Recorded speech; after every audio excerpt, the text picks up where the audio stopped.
சென்னை சர்வதேச விமான நிலையத்தின் 2ஆம் கட்ட விரிவாக்க பணிகள் மீண்டும் தாமதம்.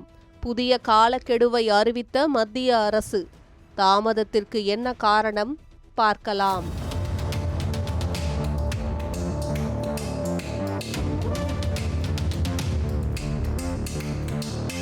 சென்னை சர்வதேச விமான நிலையத்தின் 2467 கோடி ரூபாய் மதிப்பிலான 2ஆம் கட்ட நவீனமயமாக்கல் திட்டப் பணிகளை 2026 டிசம்பருக்குள் முடிக்க மத்திய அரசு புதிய இலக்கு நிர்ணயித்துள்ளது. முன்னதாக இந்த பணிகள் 2025 ஜூலை மாதத்திற்குள் நிறைவடையும் என்று திட்டமிடப்பட்டிருந்த நிலையில் தற்போது சுமார் 18 மாதங்கள் தாமதமாகியுள்ளது. இந்த திட்டத்தின் முக்கிய பகுதியாக சர்வதேச பயணிகளுக்கான புதிய டெர்மினல் 3 கட்டப்பட்டு வருகிறது.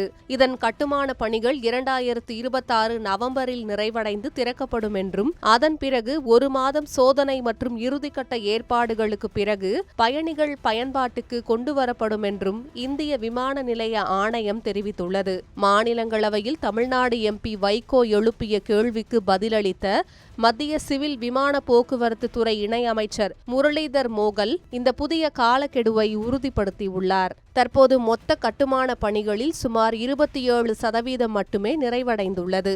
கட்டுமானத்தின் பாதுகாப்பு தொடர்பான கூடுதல் ஆய்வை ஒப்பந்ததாரர் கோரியதும் மேற்காசியாவில் நிலவும் பதற்றம் காரணமாக எஃகு விநியோகத்தில் ஏற்பட்ட தாமதமும் பணிகள் மந்தமடைய முக்கிய காரணங்களாக கூறப்படுகிறது.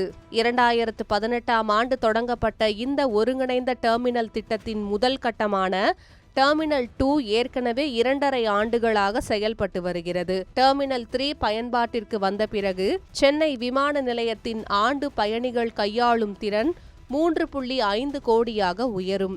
புதிய டெர்மினலில் 8 நுழைவு வாயில்கள், 60 செக்-இன் கவுண்டர்கள், 10 எக்ஸ்ரே ஸ்கேனர்கள், 9 ரிமோட் போர்டிங் கேட்டுகள் மற்றும் 8 நவீன ஏரோ பிரிட்ஜுகள் அமைக்கப்படுகின்றன.